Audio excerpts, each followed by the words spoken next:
ਬਈ ਮੈਂ ਜਿਸਲੇ ਇਹ PWD ਠੇਕੇਦਾਰੀ ਕੀਤੀ ਹੈ ਨਾ, ਮੈਂ ਉਹਦਾ ਗੌਰ ਨਾਲ ਦੇਖਿਆ ਨਾ, ਜਿਹੜੀ ਰੋਹਤਾਸ ਰੋਡ ਹੈ ਨਾ, ਬਰਾਸਤਾ ਕਲਰੀ ਮਤਿਆਲ ਤੇ ਬੜਾ ਗ੍ਰਾਮ ਤੇ ਅੱਗਾ ਆਉਂਦਾ ਚੱਕਿਆਮ।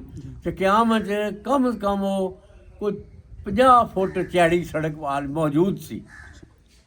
ਉਸ ਤੋਂ ਪਹਿਲਾਂ ਬਹੁਤ ਜ਼ਿਆਦਾ ਸੀ। ਇਹ ਬਾਦਸ਼ਾਹੀ ਰੋਡ ਇਹ ਸੀ।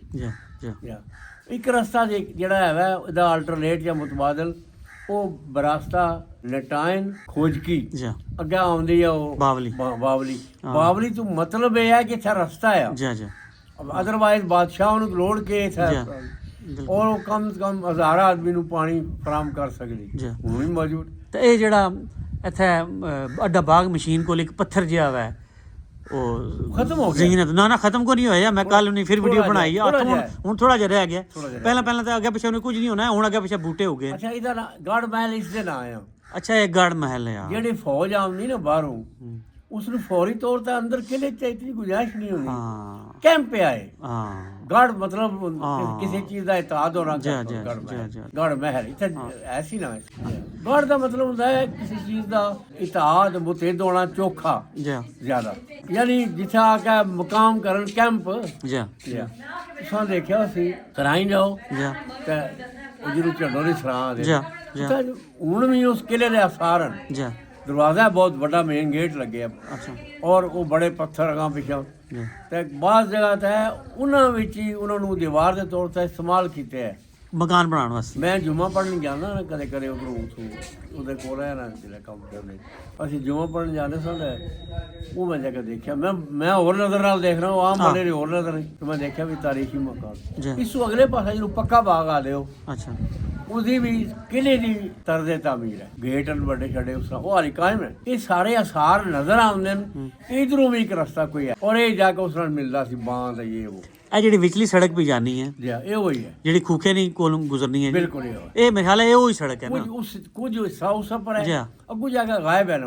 ਹੁਣ ਅੱਗੇ ਰਸਤਾ ਕੋਈ ਨਹੀਂ। ਅੱਗੋਂ ਉਹ ਫਿਰ ਕੱਸ ਆ ਜਾਣਾ ਨਾ, ਤਾਂ ਕੱਸ ਨੂੰ ਕ੍ਰਾਸ ਕਰਕੇ ਅੱਗੇ ਫਿਰ ਜਾਣੀ ਹੈ ਨਾ। ਬਾਂਹ ਜਿਹੜੀ ਆ ਉਹ ਇਹ ਸਾਰੀਆਂ ਚੀਜ਼ਾਂ ਆਸਾਰ ਨਜ਼ਰ ਆਉਂਦੇ ਨੇ ਕਿ ਕਾਫਲੇ ਜਿਹੜੇ ਸਨ ਸ਼ਾਹੀ ਇਸੇ ਰਸਤੇ ਜਾਂਦੇ। ਤੇ ਕਲਵੰਤਪੁਰ ਕਿਹਨੇ ਨਾਂ ਤੇ ਹੈ ਜਿਹੜਾ ਸਾਡੇ ਕਾਲਜਾਂ 'ਚ ਨਾ, ਇਹਨੂੰ ਆਦੇ ਉਹ ਜਿਹੜਾ ਪਰਲਾ ਉਹਨੂੰ ਆਦੇ ਗੱਡਣਾ ਦਾ ਖੂਹ। ਅੱਛਾ, ਇਸ ਦਾ ਵੀ ਖੂਹ ਦੇ ਨਾਲ ਕੋਈ ਲਫ਼ਜ਼ ਹੈ। ਕਲਵੰਤਪੁਰ ਤਾਂ ਹੁਣ ਨਾ ਕੱਢਿਆ ਨਾ, ਪਹਿਲਾਂ ਤੇ ਨਾ ਕੋਈ ਖੂਹ ਦੇ ਹਿਸਾਬ ਨਾਲ ਲਿਆ। ਬਹੁਤ ਸਾਰੇ ਗ੍ਰਾਮਾਂ ਦੇ ਨਾਂ ਖੂਹਾਂ ਦੇ ਨਾਲ। ਜਿਹੜੀ ਆਬਾਦੀ ਹੁੰਦੀ ਜਿੱਥੇ ਪਾਣੀ ਅਵੇਲੇਬਲ ਹੁੰਦਾ ਉੱਥੇ ਜਾਂਦਾ। ਆਪਣੇ ਫੁੱਫੀਰਾਂ ਨਾਲ ਪਨੋੜੀ ਤੋਂ ਟੁਰਨਾ ਹੈ ਨਾ, ਨਿੱਕੇ ਹੁੰਦੇ ਪਹਿਲੀ ਤੋਂ ਵੀ ਪਹਿਲਾਂ। ਅੱਛਾ, ਉਹ ਮਤਲਬ ਮੈਨੂੰ ਨਾ ਫੁੱਫੀਰਾਂ ਨੇ ਦਿੱਤੇ ਸੀ ਨਾ, ਉਹ ਫਿਰ ਨਾਨਕਾ ਮੇਰੇ ਸਾਹਮਣੇ ਮਿਲਾ ਕੇ ਖੜਦੇ ਨੇ। ਅਸੀਂ ਆਉਨੇ ਨੂੰ ਰਾਹ 'ਚ ਪਹਿਲਾਂ ਟੁਰਨਾ ਨਾ ਪਨੋੜੀ ਤੋਂ, ਤੇ ਉਹ ਇਸ ਪਾਸੇ ਕਿ ਨਾ ਜਨਾਲੇ ਵਾਲੇ ਪਾਸੇ ਮੂੰਹ ਨਹੀਂ ਕਰਦੇ। ਜਿਹੜੀ ਉਹਨਾਂ ਦੇ ਪਾਸੋਂ ਕੱਸ ਆਉਂਦਾ ਨਾ, ਇਸ ਮਿਲਦਾ ਇਸ ਤੇ ਆਪਣੀ ਕਹਾਣਿਆਂ 'ਚ ਉਹਨੂੰ ਆਖਦੇ ਬਸਲੀ। ਅੱਛਾ, ਅਸੀਂ ਉਸ ਬਸਲੀ 'ਚ ਆਉਂਦੇ ਹਾਂ ਭੂਆਰਾਂ ਨਾਲ। ਉਹਨਾਂ ਨੂੰ ਇਸ ਚੀਜ਼ ਦਾ ਅੰਦਾਜ਼ਾ ਹੈ ਵੀ ਇਹ ਛੋਟਾ ਹੈ ਤੇ ਇਹ ਤਾਂ ਜ਼ਿਆਦਾ ਨਹੀਂ ਟੁਰ ਸਕਣਾ। ਨਾਲ ਇੱਕ ਖੂਹ ਹੈ ਇਸ ਪਾਸੇ, ਜਿੱਥੇ ਵੀ ਖੂਹ ਹੁੰਦੇ ਨਾ ਕਿਤੇ ਜ਼ਿਆਦਾ ਮਲਿਆਰ ਰਹਿੰਦੇ ਰਾਈ ਫੈਮਿਲੀ ਦੀ ਜਿਹੜੇ ਜ਼ਮੀਨਾਂ। ਖੂਹ ਦਾ ਮਕਸਦ ਹੀ ਹੁੰਦਾ ਸਬਜ਼ੀਆਂ ਉਹਨਾਂ ਹਵਾਈ ਬੀਜੀ ਕਰਨੀ ਹੈ। ਤੇ ਭੂਆ ਮੈਨੂੰ ਲੈ ਕੇ ਟੁਰ ਗਏ। ਉਹ ਬਿੱਲੀ ਉੱਠ ਗਿਆ ਇੱਕ ਦੂਰੇ ਨਾਂ ਲੈਣ ਸਕਦੇ ਕਿਧਰ ਆਈ ਹੈ। ਉਸ ਆਖਿਆ ਆਪਣਾ ਹੈ ਪਤਰੀਆ ਤੇ ਲੈ ਕੇ ਚਲੀ ਗਿਆ ਨਾਨਕੇ ਨੂੰ। ਉਹਨਾਂ ਆਖਿਆ ਵੀ ਮੈਂ ਰੋਟੀ ਨਹੀਂ ਖਾਣੀ, ਪਾਣੀ ਖਾਣੀ ਪੜਾ। ਉਹ ਫਿਰ ਸੱਤੂ ਘੋਲ ਕੇ ਲੈ ਆਈ। ਅੱਛਾ, ਤੇ ਨਾਲ ਸੁੱਕੇ ਸੱਤੂ ਵਿੱਚ ਮਤਲਬ ਸ਼ੱਕਰ ਰਾਕ ਵਾਲੀ ਹੈ। ਉਹ ਪੂਰਾ ਇਸ ਨੂੰ ਬਤੌਰ ਖੁਰਾਕ ਖਾਧਾ ਜਾਂਦਾ। ਜਿਨ੍ਹਾਂ ਬੰਦਿਆਂ ਦੇ ਦੰਦ ਨਹੀਂ ਹੈ ਨਾ ਹੁੰਦੇ ਬੁੱਢੇ ਬੰਦੇ, ਉਹ ਮਿੱਠਾ ਪਾ ਕੇ ਤੇ ਇਤੇ ਫੱਕੇ ਲਾ ਲਏ ਸੱਤੂ ਨੇ।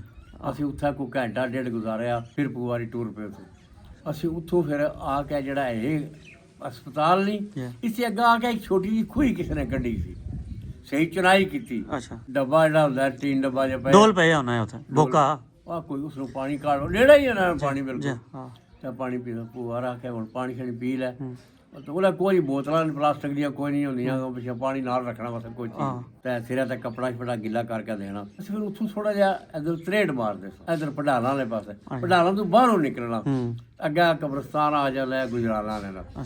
ਇੱਥੋਂ ਟੱਲਿਆ ਫਿਰ ਸਾਨੂੰ ਮੋਟਿਆਂ ਲਈ ਕਬਰਾਂ ਦਿਖਣ ਲੱਗ ਪੈਂਦੀਆਂ ਤੇ ਅਸੀਂ ਸੋਈ ਜਾਣਾ ਬੰਨੀ ਤੱਕ। ਉੱਥੋਂ ਬੰਨੀ ਪਾਣੀ ਹੁੰਦਾ ਹੈ, ਤਰੀ ਫਸਲਾ, ਮੂੰਹ ਧੋਣਾ, ਪੈਰ ਧੋਣੇ, ਸਿਰਾਂ ਤੇ ਹੱਥ ਫੇਰਨਾ ਵੀ ਤੂੰ ਫਰੈਸ਼ ਹੋ ਕੇ ਅੱਛਾ ਬੰਨੀ ਦਾ ਕਿੰਨਾ ਜ਼ਿਆਦਾ ਪਾਣੀ ਹੋਣਾ ਹੈ ਬੜਾ ਪਾਣੀ ਬਹੁਤ ਹੈ। ਪਾਣੀ ਨਹੀਂ ਹੁਣ ਪਾਣੀ ਦਾ ਰੁੱਖ ਇਧਰ ਕੋਲੇ ਨਾ ਹਾਂ ਜੀ ਉਹ ਕੁਝ ਤਬਦੀਲੀਆਂ ਆ ਗਈਆਂ ਕੰਨਾਂ ਚੜ ਗਈਆਂ ਅੱਗਾ ਜੀ ਹਾਂ ਹਾਂ ਅੱਗਾ ਤਾਂ ਪਾਣੀ ਤਾਂ ਟੁੱਟ ਜਾਂਦੀ ਜੀ ਟੁੱਟ ਜਾਣੀ ਇਤਨਾ ਪਾਣੀ ਹੋਣਾ ਹੈ ਇਸ ਬੰਨੀ ਨੂੰ ਮੈਂ ਦੇਖਿਆ ਬਈ ਨਿੱਕੇ ਜਿਹੇ ਆ ਗੁਜਰਾਲ ਜੀ ਪੂਰਾ ਜੀ ਸਾਡਾ ਗ੍ਰਾਮ ਪੂਰਾ ਅੱਛਾ ਤੇ ਇਹ ਜਿਹੜੇ ਡੰਗਰ ਹੈ ਨਾ ਆਪਣਿਆਂ ਗ੍ਰਾਮਾਂ ਦੇ ਜੀ ਵਿੱਚ ਗਰਮੀਆਂ 'ਚ ਉਧਰ ਪਾਣੀ ਦੀ ਕਮੀ ਜੀ ਕੋਟਲੀ ਤੇ ਮੈਸੀਆਂ ਪਾਣੀ ਦਾ ਇੰਤਜ਼ਾਮ ਕੋਈ ਨਹੀਂ ਕੋ ਨਹੀਂ ਹਾਂ ਕਸਾ ਚ ਕਿਹੜਾ ਕੋ ਟਨ ਲੱਗ ਜਾ ਜੀ ਅਦਰਵਾਇਜ਼ ਮੋਟੇ ਹੀ ਆਉਂਦੇ ਤੇ ਜਿਹੜਾ ਦੇਖਣ ਨਾ ਬੰਨੀ ਚ ਵੀ ਮਤਲਬ ਪਾਣੀ ਘੱਟ ਹੈ ਜਾਂ ਕੀ ਮਸਲਾ ਹੋ ਗਿਆ ਅੱਛਾ ਬਾਅਦ ਦਫਾ ਇਸ ਤਰ੍ਹਾਂ ਹੁੰਦਾ ਵੀ ਸੋਕਾ ਆ ਜਾਂਦਾ ਉਹ ਮੌਸਮ ਜਿਹੜਾ ਵੈਸਾ ਵੀ ਬਾਰਿਸ਼ ਕੋਈ ਨਹੀਂ ਪਈ ਕੁਦਰਤੀ ਮਾਮਲਾ ਨਾਲ ਜੀ ਤੇ ਫਿਰ ਸਾਡੇ ਬੁੱਲਾਂ ਵਾਲੇ ਖੂਹਾ ਕੋਲ ਡੇਰਾ ਲਾ ਲੈਂਦੇ ਬਾਅਦ ਦਫਾ ਲੜਾਈਆਂ ਝਗੜੇ ਹੋ ਜਾਂਦੇ ਹੋਰ ਉਹਨਾਂ ਡੰਗਰ ਲੈ ਕੇ ਨਾਲ ਜੜੇ ਹੁੰਦੇ ਨੇ ਜਨਾਨੀਆਂ ਪਾਣੀ ਭਰਨ ਆਉਂਦਾ ਯਾਰ ਹਾਂ ਇਹਨਾਂ ਖੂਹਾਂ ਦਾ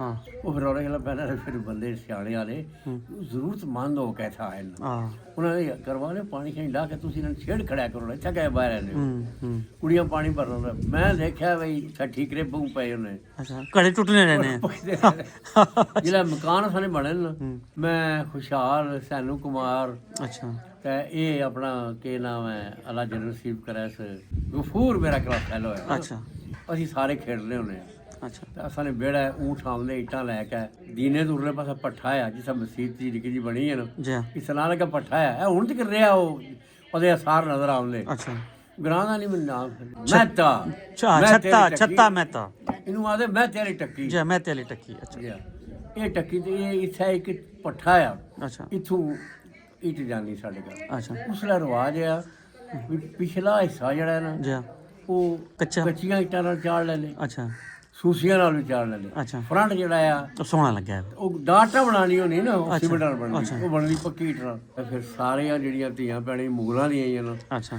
ਸਾਰੇ ਨੂੰ ਗਾਲ ਪਤਾ ਆ ਆਖਣਾ ਨਹੀਂ ਪੈਂਦਾ ਅੱਛਾ ਇਹ ਵੀ ਕਹਾਣੀ ਫੇਰਨੀ ਹੈ ਹੂੰ ਤੇ ਇੱਟਾਂ ਵੀ ਫੇਰਨੀਆਂ ਪੈਂਦੀਆਂ ਫਰੰਟ ਵਾਲਾ ਅੱਛਾ ਚਲੋ ਪਾਣੀ ਸਾਰੇ ਪਾਣੀ ਚਾਰ ਜਣੇ ਕੜੇ ਦੋ ਦੋ ਕੜੇ ਕੁੜੀਆਂ ਚਾਰੀਆਂ ਅੱਛਾ ਅਮੀਰ ਵੀ ਨਾਲ ਸਿਰ ਮੰਨਦੇ ਹੋ ਲੈ ਅੱਛਾ ਨਾਲ ਚਾਹ ਕੇ ਤੇ ਤੁਹਾਨੂੰ ਲਿਆਉਣ ਪਾਣੀ ਅੱਛਾ ਅੱਛਾ ਅੱਛਾ ਬਾਬਾ ਸੈਨ ਬਿੱਲੂ ਉੱਥਾ ਖਲੋਤਿਆ ਹੁੰਦਾ ਆ ਅੱਛਾ ਉਹ ਭਰ ਕੇ ਉਹ ਬੋਕਾ ਕਰਨਾ ਉਹ ਪਰੀ ਉਹਨਾਂ ਦੇ ਚਾਹੀਆਂ ਹੁੰਦੇ ਉਹ ਨਾਲੇ ਦਾ ਨੌਕਰ ਆ ਨਾ ਮੈਂ ਫਿਰ ਮਕਾਨ ਨੂੰ ਚੜ੍ਹਦੇ ਦੇਖੇ ਨੇ ਅੱਛਾ ਸਾਡੇ ਮਕਾਨਾਂ ਦੀ ਤਰਤੀਬ ਹੈ ਉਹ ਪੁਰਾਣਾ ਮੁਗਲਾਈ ਤਰੀਕਾ ਹੂੰ ਫਰੰਟ ਜਿਹੜਾ ਹੈ ਉਹ ਜਿਹਨੂੰ ਪਸਾਰ ਜਾਂ ਬਰਾਂਡਾ ਆਦੇ ਅੱਛਾ ਦੋ ਪਾਸੇ ਕੋਠੜੀਆਂ ਜੀ ਵਿਚਕਾਰ ਸੁਫਾ ਜੀ ਉਹਨਾਂ ਨੇ ਪਿਛਲੇ ਪਾਸੇ ਵੀ ਕੋਠੜੀਆਂ ਜਿਹੜੀਆਂ ਜਿਨ੍ਹਾਂ ਦੀ ਕੋਈ ਖਿੜਕੀ ਨਹੀਂ ਹੁੰਦੀ ਅੱਛਾ ਜਿਹੜਾ ਹੋਗਾ ਨਾ ਬਾਹਰ ਧੁੱਪ ਚੰਗੀ ਚੌਕੀ ਉਹਦੇ ਅੰਦਰ ਉੱਥਾ ਲੰਮੇ ਪੈ ਤੇ ਜਿਹੜੀ ਇਹ ਕੋਠੜੀਆਂ ਤੋਂ ਇਹਨੂੰ ਇੱਕ ਨੂੰ ਆਪਣੇ ਕਿਚਨ ਦੇ ਤੌਰ ਤੇ ਇਸਤੇਮਾਲ ਕਰਨੇ ਤੇ ਰਸੋਈ ਆਲੇ ਜੀ ਤਾਂ ਪਸਾਰ ਵੀ ਬਣਾਉਣੇ ਹੋਣੇ ਨਾ ਪਸਾਰ ਪਸਾਰ ਦੇ ਸਾਹਮਣੇ ਦੋਨੋਂ ਲਾ ਕੇ ਨਾ ਅੱਛਾ ਅੱਛਾ ਉਹਨੂੰ ਦੋਵਾਂ ਕੋਠੜੀਆਂ ਸਾਹਮਣੇ ਆਪਰ ਪਸਾਰ ਉਹ ਬਰਾਬਰ ਹੋ ਜਾਣਾ ਹੈ ਨਾ ਅੱਛਾ ਅੱਛਾ